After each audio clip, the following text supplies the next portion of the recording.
Father, we say thank you. Father, we say thank you. Siyabonga, great and mighty God. All glory and honor belongs to you. God Jesu Kristu inkosi. Amen and amen. Sikamshayela uJesu izandla nje inkulu. We can do better for Jesus. We can do better for Jesus. Come on, we can do better for Jesus. Amen. We may be seated in heavenly places with Christ. Ngicela ukuthatha leli thuba once again. Sibonge the opportunity, sibonge the privilege yokwazi ukuthi sime on such a great pulpit. Siyabingelela kubaba noma mdokotela Nkwanyana egameni lika Jesu. As I've said, we honor you. Siyanthanda nisibusiso kakhulu eimpilweni zethu, even to the region yaseMlazi. Siyabingelela. Amen. Ngibingelele i-leadership yonke egameni lika Jesu, obaba, omama, osisi, obhuti nosonto skole egameni lika Jesu Kristu. Amen. Siphinde sibingelele kubona bonke abefundisi abakhona, the fivefold ministry. Siyabingelele egameni lika Jesu Kristu. Amen. I would like to extend nje ukubonga kwami kumfundisi uMthembu and umama for the privilege ukuthi nevume nami ukuthi ngizoma kule ndawo. Siyabonga kakhulu. The Lord richly bless you. Siyabonga bazalwane, i-hospitality yala ekhaya has been a great blessing. Siphatheke kahle ngendlela eyisimanga. Siyabonga. Ngiyacela nje bazalwane ke sihlanganise izandla ke shayile i-hospitality yala ekhaya. But we can do better than that. So uNkulunkulu gives us a privilege ukuthi sithi ukuhamba kancane. So umuntu uhambe bona yonke into la yakhona. Amen. So if you get to a place la khona excellence, i-hospitality is prioritized, kuba isibusiso ngendlela eyisimanga. And kwenza nokuthi nawe umila kube lula nje ukwenza umsebenzi kaNkulunkulu ngoba uwenza at peace, uwenza with comfort. So ngiyabonga nje kakhulu. It is a great blessing. Amen. Bazalwane, I am married, nginayo inkosikazi. Amen. I do have a wife. Ungadidiswa umfishane, ungadidiswa. This year we are celebrating 15 years of marriage. So nje kukhona esengingakusho ngomshado. Khona ngisengingakusho nami. Ngabatshela ngathi mina nje ngiyacela nje menenza ama seminars ungangibizi ngingakafiki ku10 years. Angakazi lutho mengakafiki ku10 years. So lento othi uvela uqhamuka usunesambulo nje ungaka experience inkinga zangaphakathi. Hayi.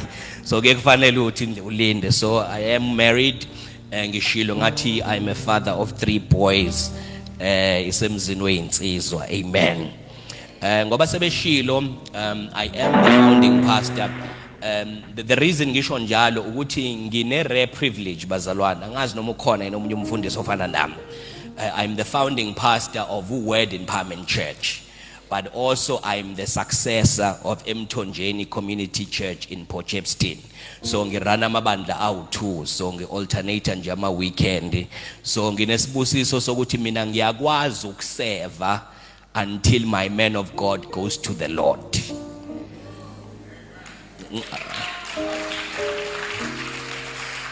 Angazi noma ngayiphinda indlela nobafowethu. Ngiyakwazi ukukhonza umuntu oyedwa aza enkosini. Kusala umama, ngikhonza umama. Azathi umama ngikubukile long enough noma ubaba engasekho. Ngabodwa usungaqualify ukuthi mina sengingaphumula and wena uthathe over. But for to the greatest privilege,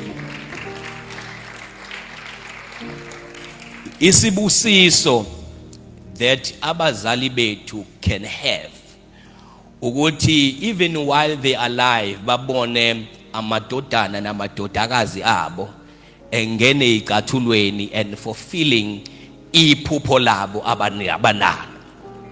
Kukhona iverse in Acts chapter 2 liphuma na kuJoel chapter 2 elithi einsukwini zokugcina ngiyakuthulula umoya wami. Bese lithi abadala baya kuba namaphupho. Bese lithi sons will have vision. Ngamanye amazwi, there comes a time where umuntu omdala akasakwazi ukufinyelela la ephupho uthi afinyelele khona. Kodwa sons and daughters can see the dream of their mother and father. Bese beyakwazi ukugijima nalo athi ubaba noma ehleli athi nansi lento esasikhulekela, nansi lento esasifisa, nansi lento inkosi eyayikhuluma kithi ukuthi sibona singakayi enkosini ukuthi thina sesibona iextension yalento uNkulunkulu ayikhuluma kithi. Ngoba umbono uqala ngomuntu othile kodwa upheleli kumuntu othile. Uthi uHabakuk umbono awubhalwe phansi ukuze abawubonayo hayo ubhalile, ukuze abawubonayo hayo ubhalile, ukuze abawubonayo hayo ubhalile bagijime nawo. So the greatest thing a church can do ukuthi bathathe umbono bese begijima nawo khona ubaba nomama bebuka bathi waze wahamba lo mbono, and uhamba bona be comfortable behleli ngoba they have sons and daughters that can run.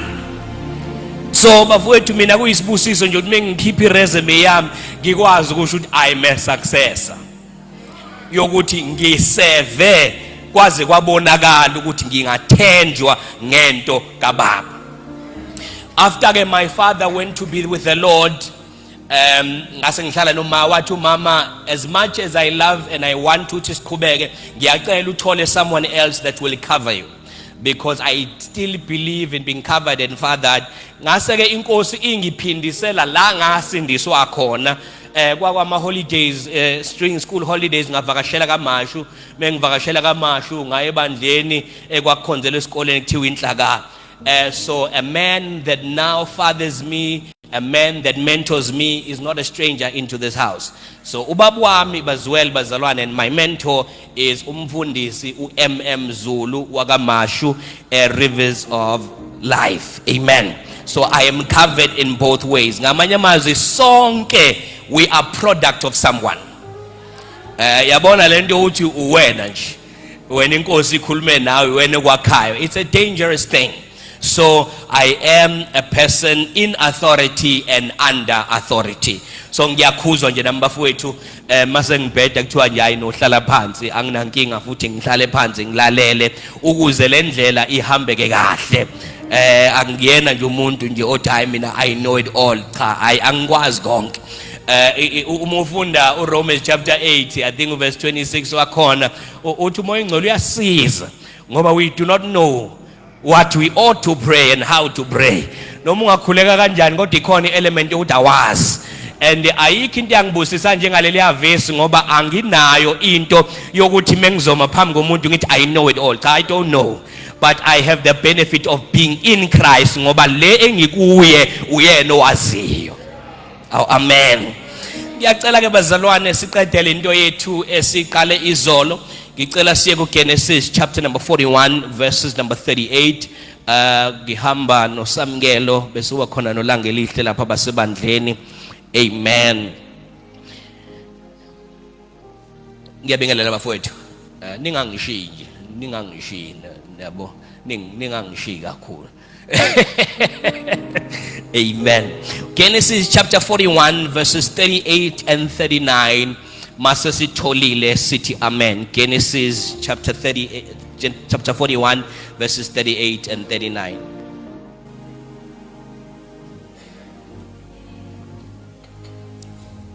Sasitolile bazalwane.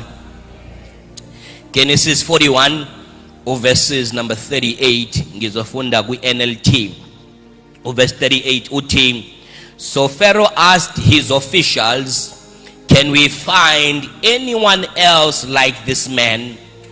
So obviously filled with the Spirit of God. Verse 39.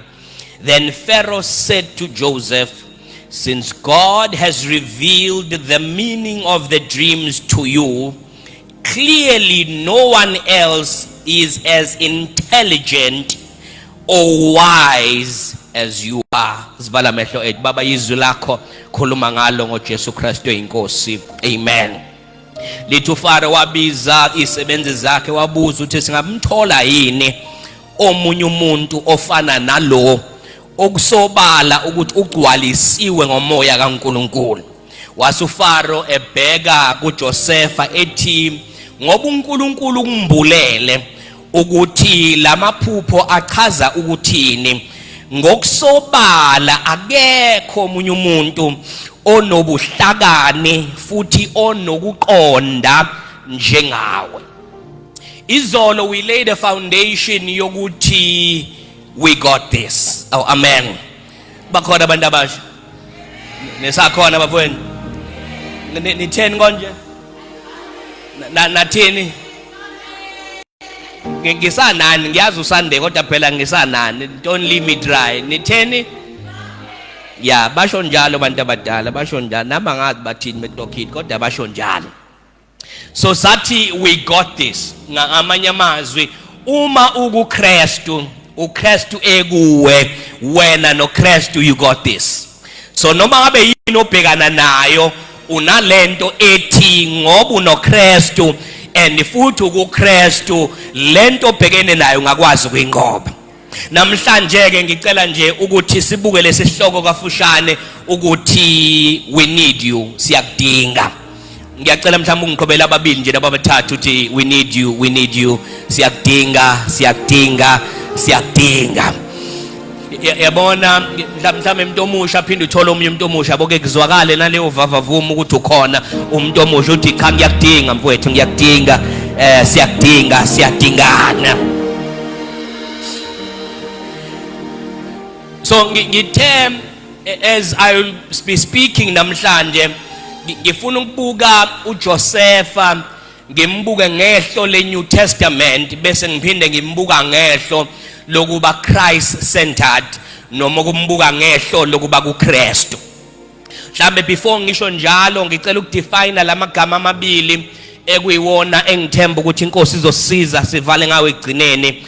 Uthi uFaro, someone as intelligent and wise as you. So leli gama lithi intelligent or intelligence is to discern or understand.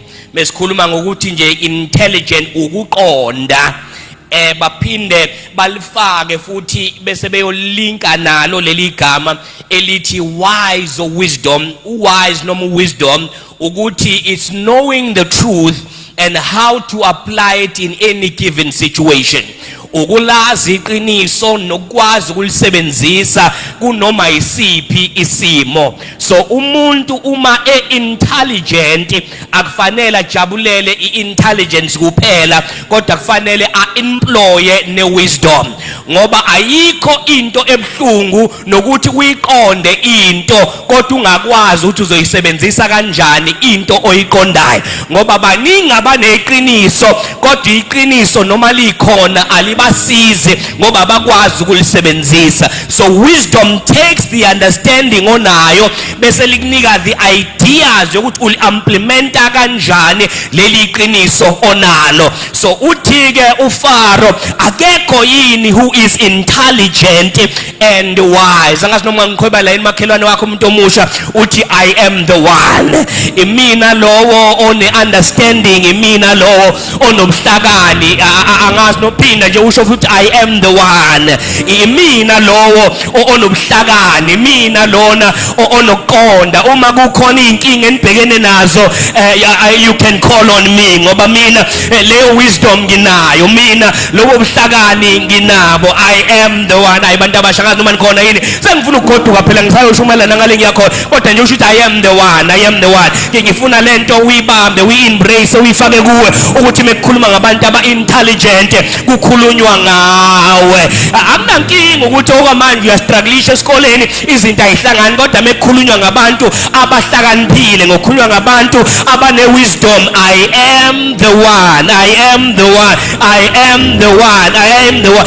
kunenkinga nje edinga ukusolvwa ekhaya, hayi sengiya volunteer ke manje, hayi sengingabiza mina ngoba I know I am the one. Mekunenkinga kuma peers ethu, ningangibiza bafowethu ngoba mina ngiyazi ukuthi ubuhlakani ne-wisdom nginayo. I am the one. Yazi yini enza ukuthi ungabaze mengithi uwena lo intelligent, uwena lo one-wisdom, ukuthi ucabanga ukuthi ngikhuluma nge-wisdom yakho, ngikhuluma nge-knowledge yakho, ngikhuluma nange-understanding yakho. Mawufunda u-1 John chapter number 5 verse 20 uthi, and we know that the Son of God has come and he has given us understanding. Siyazi ukuthi indodana yomuntu isifikile and iyona esinika i-intelligence, iyona esinika i-understanding. So mangi kuKristu kahle akumina ohlakaniphile, hawu bafowethu, kodwa inokini ohlakaniphile.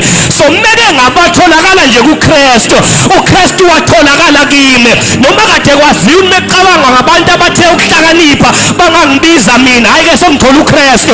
Ngoba sengithola uKristu bafowethu, sekune understanding enginayo nami engakwazi ukuyichaza kade kunezinto ebengayiqondi, kodwa manje since I've got Christ I just have supernatural understanding. Ngiyatshela thana, I am the one, I am the one, I am the one, I am the one. So mawunoKristu usuqala uqonda izinto okade ungayiqondi before, bathe bekhaya bemsamo ngoba bengawazi ama-solution, bese wena uthi I will lift up my eyes to the hills from which cometh my help. Usizo lami alivele entabeni, kodwa khona i-download ye-understanding ne-wisdom esivele yehlela phezu kwempilo yami. Nami ngenye ilanga ngiyakithi bafethu mengiphaphama ngixakeke ukuthi lento engiyishoyo bengiyithathaphi, kanti hayi uthe wena ungasabi ukuthi uzothini, kodwa mina ngiyokhuluma ngawe. Ake unike umakhelwane high five, thana I'm the one, I'm the one. Hayi bafethu ngiyacela bengicela ninginike ithuba nje nginishumayise ngempela bese ngiyagoduka thana, I am the one. Noma kade uyingabaza kodwa lo Kristu ngaphakathi kuwe usezokunika i-understanding. Noma kade uyingabaza le course fanele uyi-applyela ngoba wena uke waba nama-struggles esikoleni, kodwa come to declare Christ in you is more than enough. Lo Kristu uwe uzokunika i-understanding ongakaze uyicabange, that you have never imagined before. I'm about to understand my life, I'm about to understand my situations, I'm about to understand my family. Noma ngiphume ekhaya elingathi alikho right, hayi ngoba ikhaya lingekho right, mina ngitshaliwe lapho kwase kuzofakwa i-understanding ngaphakathi kimi ukuthi ngoba ngikulelo khaya uyakwazi ukuthatha impabanga ezaleni ayithuntuthe bese ihlalisa namakhosi kamakhelwane thana, I am the one, I am the one, I am the one, I am the one. Nginakho lokuqonda, nginakho lokuhlakani. Hayi bafowethu, ingenxa yokuthi indodana yomuntu isilethele ukuqonda. 1 Corinthians chapter 1 verse number 24 uthi Christ is the power of God and the wisdom of God. Bazalwane, kunobuhlakani babantu, kunobuhlakani bamadimoni, bese kuba nobuhlakani bukaNkulunkulu. And uPawule uthi ubuhlakani bukaNkulunkulu igama lawo uKristu uJesu. Awukwazi ukuba noJesu kodwa ubuhlakani ungabi nabo. Isitha sike sazama ukungivalela, kodwa ngezwe ubuhlakani bakhe buqubuka ngaphakathi. Ngezwe bengivukela ngafuna ukukhuluma ngoba phela nguNtusi nje ngudlokovu, kodwa i-wisdom yathi ayihambi ngodlokovu le, ayihambi ngoNtusi le, kodwa thula mina ngizokulwela. It's the wisdom of God. Ngizwe uDavid ethi noma ngihamba esithunjini segoli kufa, hayi befanele uyaphenika nje, befanele uyasaba nje, kodwa waqubuka i-wisdom yathi angiyakwesaba ngoba intonga nothondola kukhona ubuhlakani.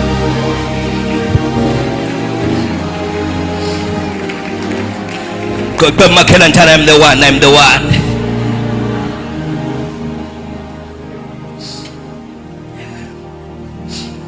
Ngisazama ukudefine njalo intelligence no wisdom. angakayiqali intshumayelo yami bengisadivine u-intelligent no wisdom, ngoba kufanele ngikudivine nge-Oxford Dictionary, kufanele ngikudivine ngeBhayibheli lakho, ngoba izwi nomhlaba liyakwedlula kodwa izwi lakhe ubuhlakani babantu buyoshabalala kodwa izwi still limile.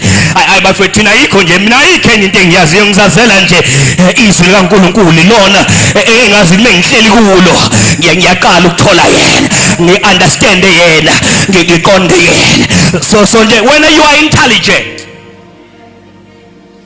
when une wisdom, ngiyacela ungayingabazi.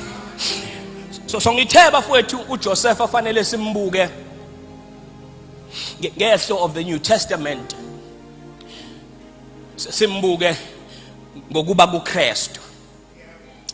Nazi izinto ezenza ukuthi ngisho njalo zingisa phambili kodwa ngizophinde ngiye emuva. Impilo yakhe kahle kahle siqala from chapter 37 siye ko chapter 50, but nje mina ngifuna u37 to 41. So uma ngithi uJosepha ngiyambona umuntu okuKristu noKristu ekuye, kunezinto ezenza ukuthi ngisho njalo. Mawufunda uGenesis u39, uJoseph umfice semzini kaPotifa, verse number 2 wakhona athi uNkulunkulu waye noJoseph. Kungapheli ekutheni uJoseph une confidence ukuthi uNkulunkulu nami, kodwa lithi noPotifa wathi umembuka wabothi lo mfana uNkulunkulu unaye. But umuntu no lophinde futhi uma uqhubeka wathi sesejele, umgcini jele wathi umembuka wathi uNkulunkulu unaye. Kodwa nanti elingibambile ile engilivulile ngoba ngithe ku41 u38 elezulu lithi uFaro wathi umebona ukuthi uJosepha ugcwaliswe ngomoya. Awubafowethu akakafiki nje umoya engcwele, uzofika kwisenzo chapter 2, kodwa bathi uJoseph ugcwaliswe ngomoya kaNkulunkulu. So kahle kahle ke ukuze uyi-understand kahle isuka ku37 beqale uyifanele uyiqale ku41, ngoba uzo understand yini le emenza ukuthi izinto abhekana nazo bese yakwazi ukuthi akwazi ukuyinqoba. Akayinqobiso ukuthi uyena kodwa uqobiso ukuthi ugcwele. He is in Christ and Christ is in him, and uKristu megcwele kuye naye kuKristu noma yini angabhekana nayo ayisabhekani naye kodwa ibhekana nalo ngaphakathi kuye. Akekho emakhela lezi zinto ayibhekene nami kodwa ayibhekene nalo ngihamba naye, lezi inkinga ayibhekene nami kodwa ayibhekene nalo ngihamba naye, and lo ngihamba naye ayikho impi eyake yamhlula, asikho isikweleti angakwazi ukusikhokha, akukho umgodi angakwazi ukuphuma kuwo, awekho amandla angenawo. So mawulwa nami ayi ngiyakutshela uBhayizile ulwe no wrong, ngoba mina ngivele ngidede endleleni bese ngithi arise O Jehovah and let all your enemies be scattered. Awangazi noma ngangena nje kancane bafowethu ngingakahambi ukuthi noma ngabe ubani othi uyakuvalela akavaleli wena, noma ubani othi uyakuvimba akavimbi wena, noma ubani othi uyakunyakazisa akanyakazisi wena. Akazi noma ngayiphusha yini kancane kube isitha sasazi sasingeke simvumele ayesiphambanweni, ngoba the pain, the breaking, the separation hayi ngoba yayimqeda kodwa khona yayirelease okwakungaphakathi kuye. Lezi inkinga obhekene nazo, lezi zimpo obhekene nazo, wena nje uyi-gift kodwa kuze i-gift uyibone ufanele uyi-unwrap. Angazi noma niyazile ninika iy'ngane zenu ama-gift ngokhisimusi, usuke sejaha into engaphakathi iphephu uyevela likudabule. Wena ucabanga bayakudabula, abakudabule bayaqaqa bayangibhula. Angazi noma plasi Christian Center likhona yini, but God is revealing you. Bantu abasha ngizontshela God is revealing you. Yazi indaba engibhula ingoba siyakudinga. Ngiyacela ngihlalele phansi kona ngizoyakha into yami. So ngicabanga ukuthi sengiyakhileka into yami ukuthi indaba ngithi uJosepha ukuKristu. But ke ngivumeleni ngiye emumva kuze ngiye phambili. Oh God, Nkosi yami, angazi noma ngizokwazi ukuyiqeda kahle lento. Mawuya ku37 uvula ke ukuthi ke uJoseph ubani. Umuvula uthi at the age of 17 uJosepha wayethanda ubaba wakhe, and uJosepha wathola ingubo, and uJosepha waba nephupho, waphinde waphupha, bamzonda baba nomona. Ubaba wakhe wamthuma wadlula eShekhem. Uma edlula eShekhem wafika kubafowabo, bathi eseza bathi nangu umphuphi. Oh God, yena ube nephupho kodwa abafowabo mebembuka bathi umphuphi. Yena ube ne-encounter kodwa abafowabo bambona babona i-lifestyle ukuthi hayi ngoba lento kuyena yenzeka kanye kanti lento it is his destiny. But ngoba ngizokhuluma nabantu abasha ngicela nje ukwemakhelwane uthi awungabisabi nawo amazwi okuyilandulela. No excuse, no excuse, no excuse. Lithi uJosepha at the age of 17, uMose bambize sena 40 kodwa uJosepha at the age of 17. Ngamanye amazwi ngiyacela ke umuntu omusha yeka lento yakho yokuthi ayi mina ngakabi old enough, ayinkosi ngeke ngisebenze. uJosepha at the age of 17, uDavid as a young boy, uDaniel, Shadrach and Meshach njengabafanyana. Ukhona into uNkulunkulu athanda ukuyenza ngabantu abasha. Angazi noma ngasho yini mhlambe ngithi there is an uprising that we are waiting for ezovela ngabantu abasha ekuzothi mekukhuluma abantu abasha izinto ekade sazifisa ukuthi zenzeka ingenzeki ziqale zenzeka. Angazi yini bantu abasha nikhona yini, bantu abasha nikhona yini, bantu abasha nikhona yini. This is your season, this is your time yokuthi niphakamise ibhena kaJehova ukuthi there are young people who are crazy for the Lord, there are young people who are on fire for the Lord. Sesiyathanda ukuthi thina sibe i-support structure kodwa nina nigijime in the forefront because this is your uJosepha at the age of 17 waba nephupho. Ngisho ngathi I'm an interactive preacher. Angazi noma do I have any dreamers in the house? Do I have any dreamers in the house? Yazi bengathi ngilinda uamen kakhulu kuyouth god. Do I have any dreamers in the house? Hawu bafethu akukho enikuphuphayo yinina. Awukaze uyibone uhlele emzini owucabangayo uma ucabanga ubona mina nginayo imali yokwakha nomuzi noma yokuthenga lo muzi. Do I have any dreamers in the house? Inkinga if you don't have any dreams then awunayo iaspiration yokuthi usebenze kanzima. Kodwa if there is a dream on the inside uthi abanye belele wena ukwazi ukulala, uthi abanye bejika nelanga uthi noma ngingenakho but fine ngithola indlela sokuthi ngenze something ukuze ngifeze leli phupho. Lithi iBhayibheli and Joseph had a dream. But into engiyithanda alona iphupho likaJosepha, iphupho likaNkulunkulu alifake kuJosepha. Bengizosho ke umuntu omusha noma ngabe wena ubungazi ukuthi ufuna ukuphupha ini kodwa ngiyacela kusukela namhlanje open your heart and allow the Spirit of God to drop his dream on the inside of you ukuze wena bese na uma uvuka ugijimile kubafowenu uthi bafowethu ngiphuphile.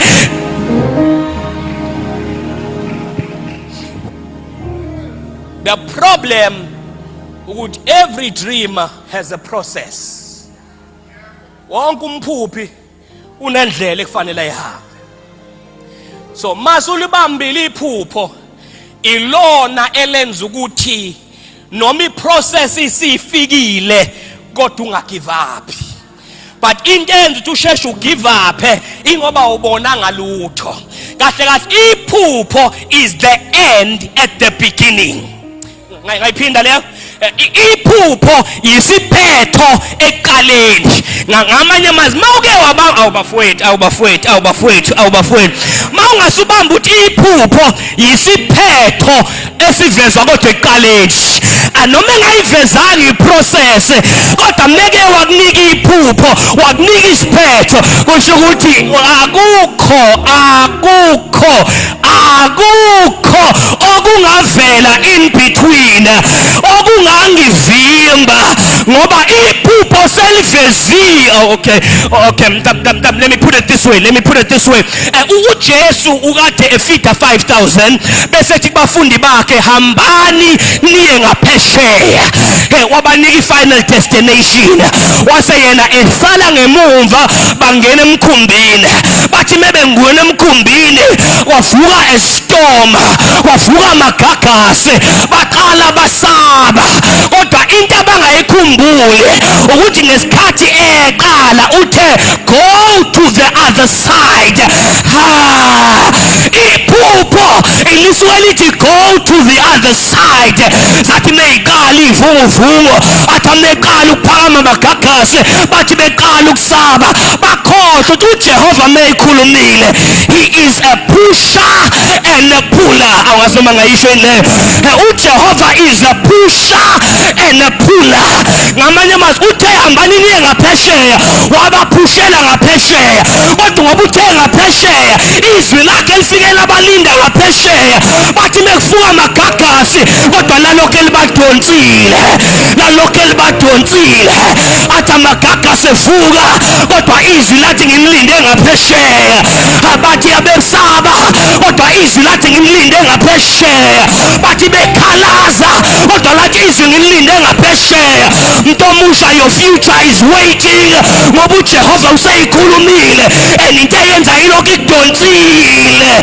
Asivimbeki, asivaleki, asiqedwa, asivimbeki, asivalwa, asiqedwa, asivimbeki, asivalwa, asiqedwa, asivimbeki, asivalwa, asiqedwa, asivimbeki, asivalwa, asiqedwa. I come on, declare it with me. Asivimbeki, asivalwa, asiqedwa, asivimbeki, asivalwa, asiqedwa. Sengiyibonile into ekufanele ngifike kuyo nengingakafiki kuyo. Kusayi-process.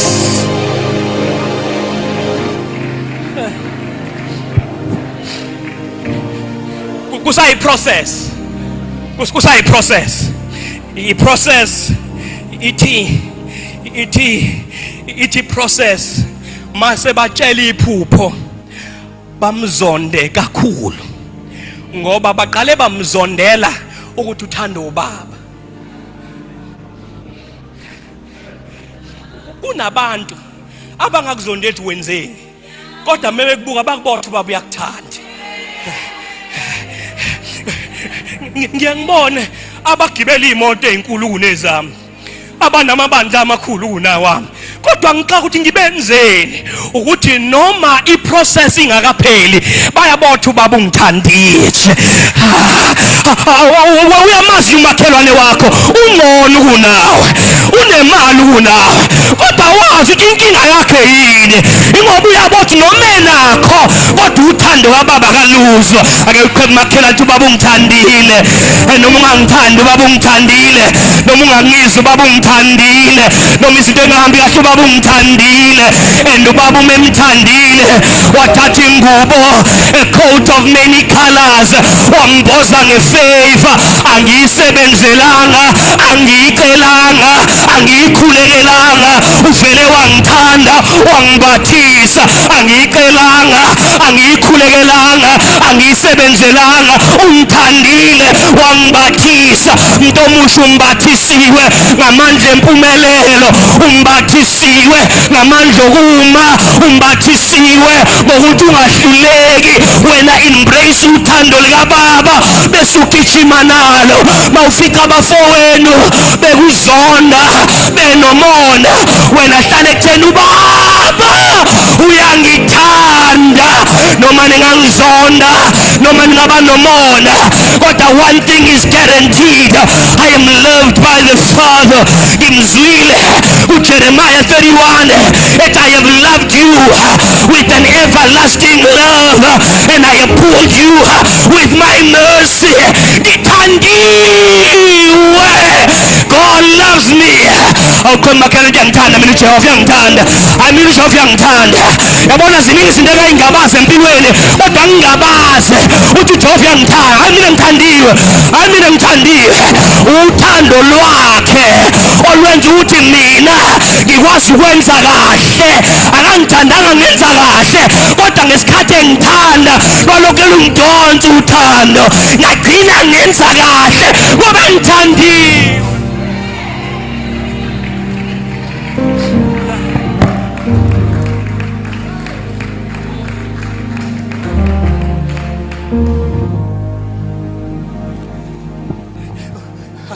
Angazi noma ngizofika nje angazi noma ngizofika ni 41 angazi kodwa uthando ubaba ngenxa ukuthi uthando ubaba base abamzondelanga akwenzile abamzondelanga akachievile bamzondela uthando ubaba uyacabanga bazokuzonda kanjani beqale bekuzonda uthando ubaba bephinde sebekuzonda kamaphupha akhe sefezeka so ngicela usheshe udile nalento yokuzondwa phuma kulento yesyndrome yokuthi what will people say abashi abakuthandayo abethi uNkulunkulu banika umlomo nje umlomo wokukhuluma abantu bazokhuluma bayeke nemlomo yabo bathi bekhuluma ukuthi God loves me bathi bekhuluma wena ubuqhubeka nephupho la bathi bekhuluma wena ubunyuka bathi bekhuluma wena ubuphumelela abantu banemilomo imlomo yokukhuluma bayeke bakhuluma ubaniki bakhulume kodwa engikwaziyo God ngingakho ufuna ukuthulisa abantu banika umlomo bakhulume bayeke bakhulume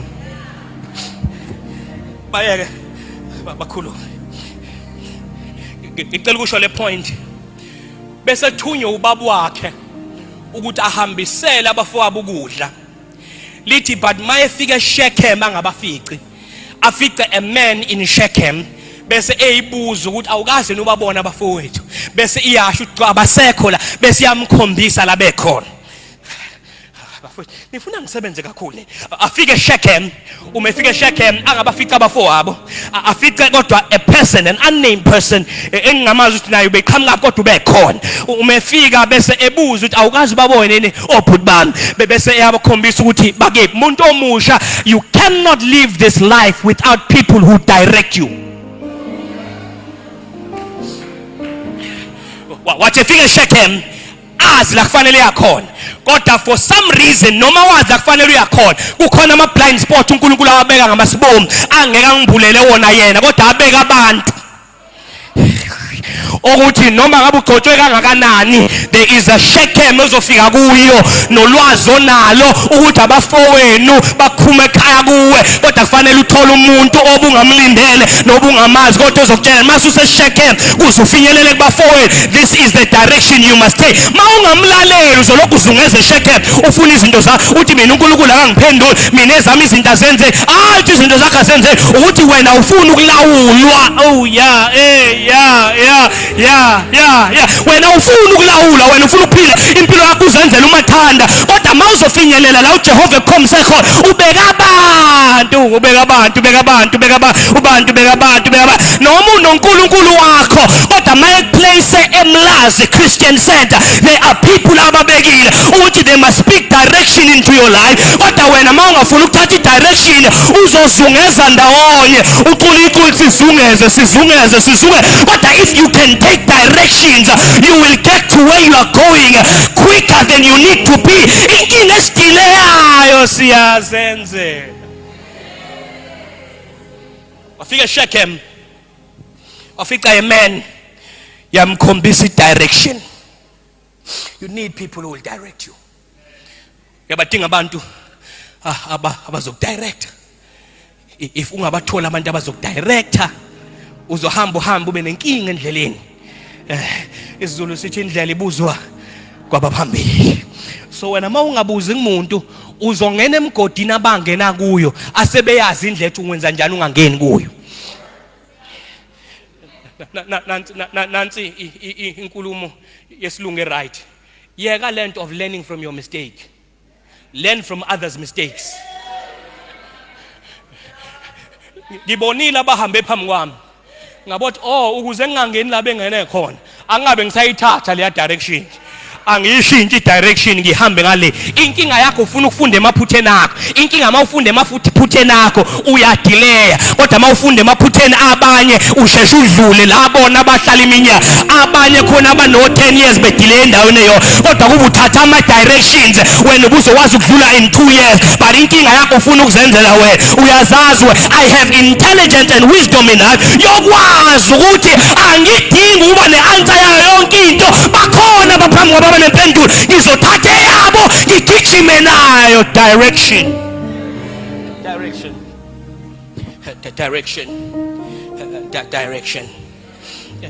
Bese bemthatha masefikile bathi nanga umphuphi. Kuyangimangaza ukuthi laba abakuluyisayo basheshe bayibone lento ekuwena wena ungakayiboni. Yena uze kubona wathi ngibe nephupho.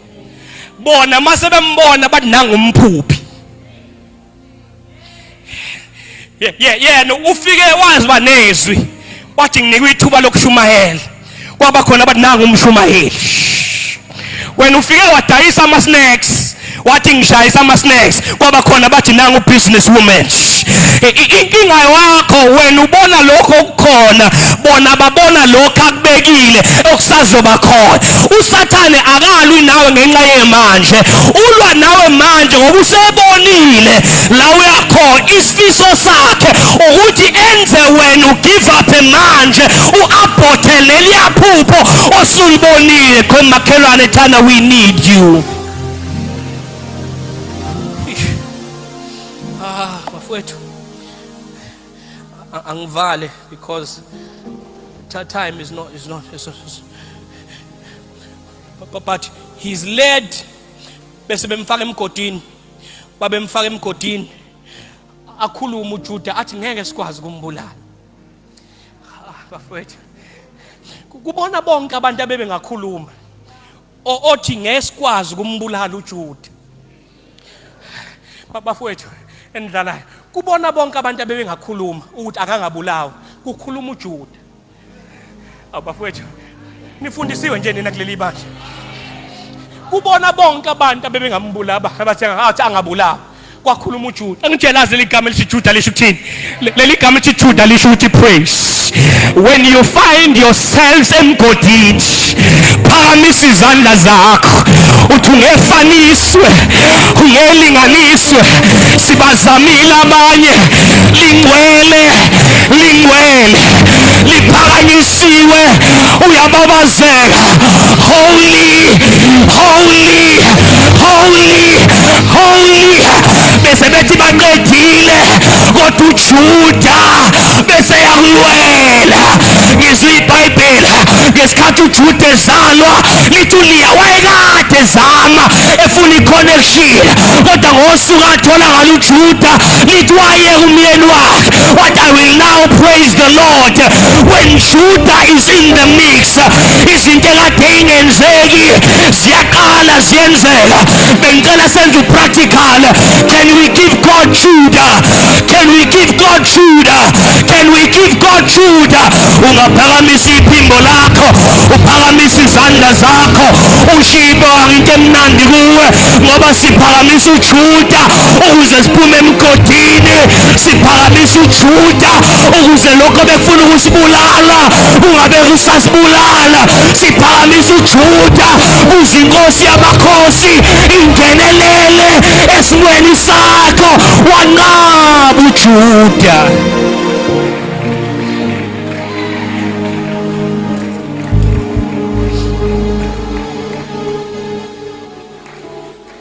Singahlala phansi. Give me 5 minutes, I'm done.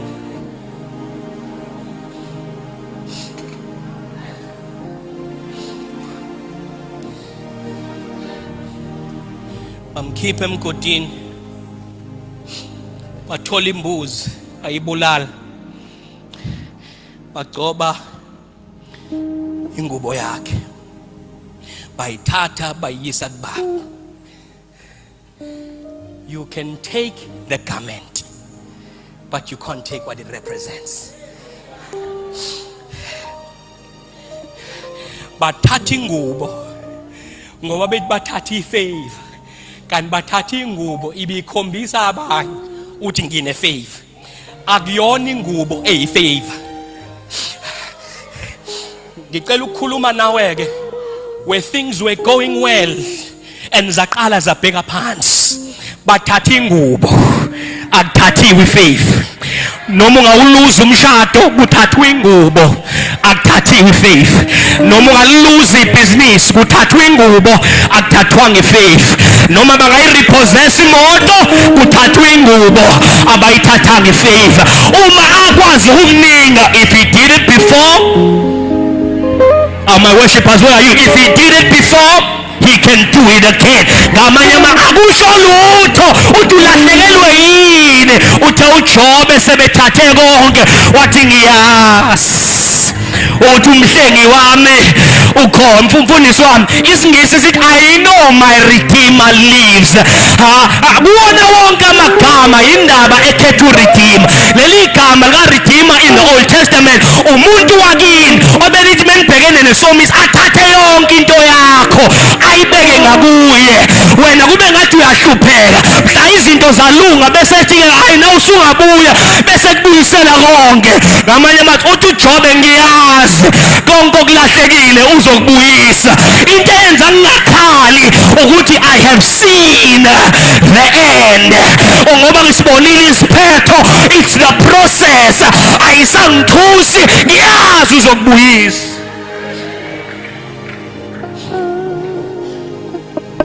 Wangena into Potiphar's house esedayisiwe as a slave, but waseva kahle ngendlela yokuthi uPotiphar wathi lo muntu umeseva, he's a slave, not an employee. He's a slave. Asikhokhele slave. Isiqila asikhokhele. Kodwa waseva kwaze kwathiwa uNkulunkulu unaye.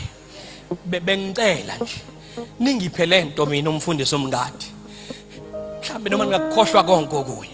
Can you serve this house until the leaders can stand? But God is with this child. Useve okade useva nabo belokhe behlehla kancane. Kodwa wena useve benqonywa unganqonywa kodwa useve. Ngoba alisho ukuthi uPotiphar waya kuJoseph wathi uJoseph unoNkulunkulu, kodwa wathi eyikhulumela yedwa engamtsheli yena wathi showcase God is with this man. Noma engakucelebrate publicly kodwa privately they can see God. Nansi test ekufanele uyipass. Ntomusha kufanele uyipass. Aseve kahle in such a way yokuthi unkosikazi kaPotiphar angabe sachaza ukuseva bese vele echaza uyena.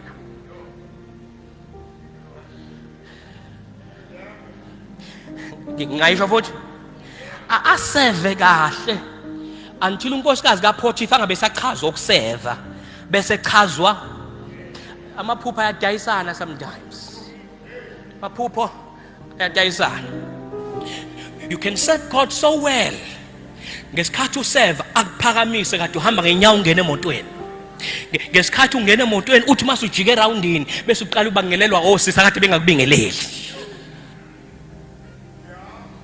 Because when you serve well, it doesn't only attract blessings, it attracts temptations.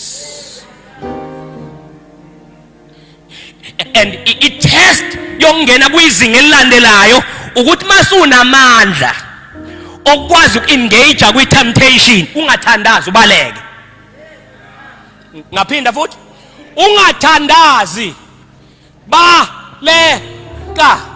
Ayithandazelwe sexual sin, iyabalekelwa. Ayithandazelwa. Bantu abasha thanini mfundisi, bantu abasha akuthandazwa kule area kuyabalekwa. uyabaleka. Awuqali uBible study wabantu abawu2 uyabaleka. Awuqali ama-prayers ku-WhatsApp uyabaleka. Uthi noma ucabanga ukuyicela inamba wenze sure uthi uyabaleka ngoba soqala ngathi umthandazo kanti akuwona umthandazo. It's the temptation. Baleka ngeenyawo zombili. Wathebalekile ene-favor waba ne-false accusations.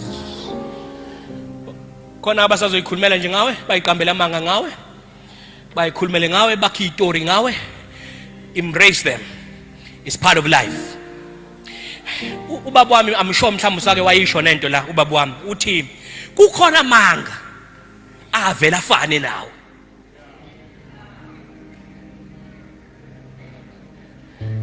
Amsho nje mina nahlala la ubaBzulu wafika la naye namuzwe nje nathi kukhona amanga. Wawungaphika wena ufica isambatho sika Joseph uthi uRayphil sikhona avela afana naye lamanga. Kunezinto nawe mekhululwa ngayo nathi ibodwa ayikhona impela khona. Size nathi sifike kuma conclusions sithi awuyenzile impela ngoba lamanga sefana nawo. Into engicela uyenze khumbula iphupho. Aphume from Potiphar's house. Cela sume sime ngenyamazana I won't finish. Ngisakwazi ukuqeda otherwise I waste time. Angena ejele. Mayengena ejele. Afike nasejele athola ifavor.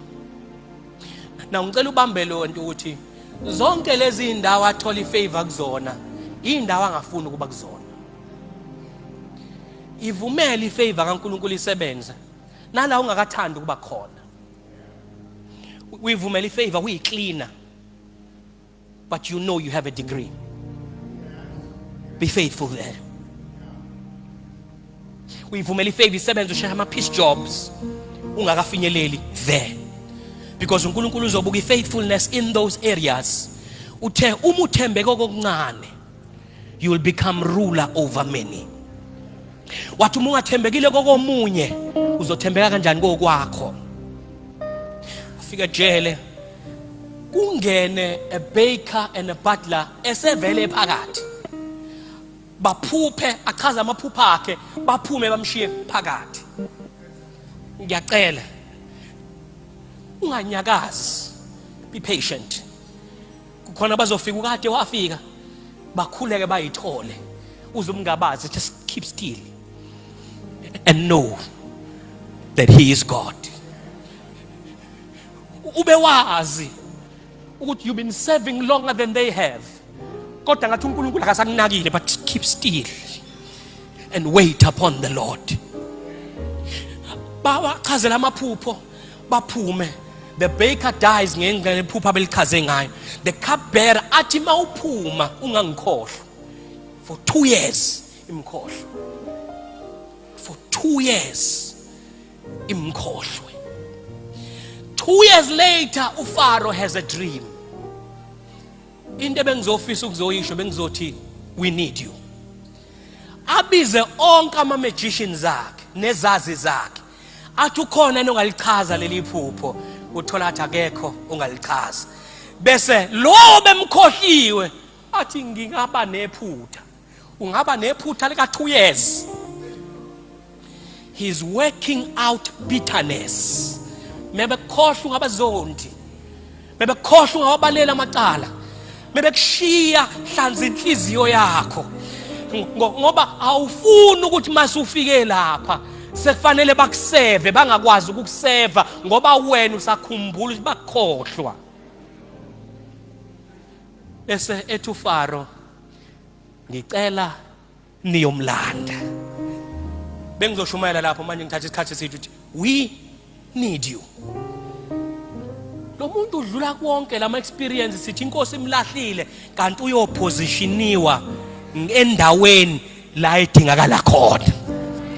Ngoba khona abanye abakudingayo kodwa banawo amandla okubeka la ungakwazi ukubasiza khona. Kodwa khona abakudingayo abanamandla ukuthi uma usize bona usize laba ya abakufaka emgodini usize laba ya abakudayisa.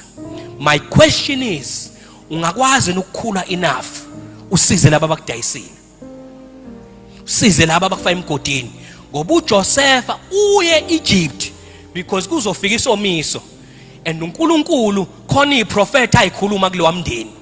Awukwazi ukufa but kwafanele umphathe kabi kuze yena buyele kuwo awusize. uNkulunkulu akalenzanga iphutha ngefamily akufake kuyona. Ngoba ngimla angimazi ubaba. Never knew him. Never knew him. Never hated him. But namhlanje I'm a father of 3 boys. Akawuthi angimazanga ubaba.